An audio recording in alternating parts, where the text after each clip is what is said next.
Hello বন্ধুরা, দেখো আজকে আমি ফ্রাইড রাইস রান্না করতে। ফ্রাইড রাইস করতে কী কী উপকরণ লাগছে, এই যে গাজর, ক্যাপসিকাম, বিনস, আর এখানটা হচ্ছে কিশমিশ, কাজু, আর এই যে চালটা আমি এখন দিয়ে দিচ্ছি। এই যে দেখো এখন ভাত হয়ে গেছে। এই যে এখন ভাতটাকে নামাই দিলাম। এই যে এখন এখানে কড়াইটা বসাই দিলাম। কড়াই বসাই দিলাম। এখন এইটাকে ভাজা বানাবো। কড়াইটা ততক্ষণ গরম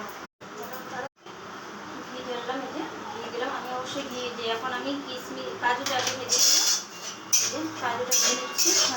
গাজরটা দিয়ে দিলাম। গাজরটা দিয়ে দিলাম কড়াইতে। আমি এখন গাজরটাকে ভেজে নেবো। গাজর এখন আমি গাজরটাকে ফ্রাই করছি। যেটা এখন আমি এটা ভাজা ফ্রাই করা হয়ে গেল। যেটাকে আমি এখন নামাই দিলাম।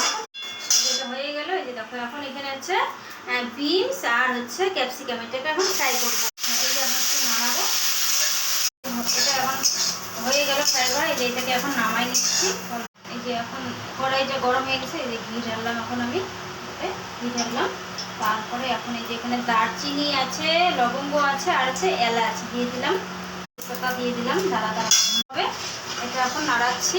এটা গরম হয়ে গেছে, দেখতে পাচ্ছেন। তারপরে এই যে রাইসটা যে আছে, এই রাইসটা এখানটা আমি ঢেলে দিই। এখন আমি এখানে রাইসটাকে ঢেলে দিলাম।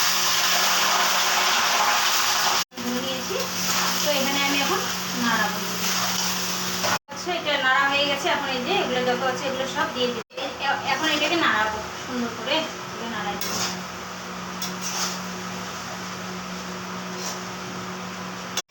মিষ্টি হবে যতখানি, অতখানি আন্দাজ মতো আমি চিনি দিয়ে দিলাম।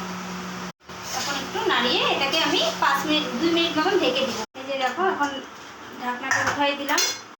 আমার ফ্রাইড রাইস এখন রেডি। দেখো একটু সামনে থেকে শেষ।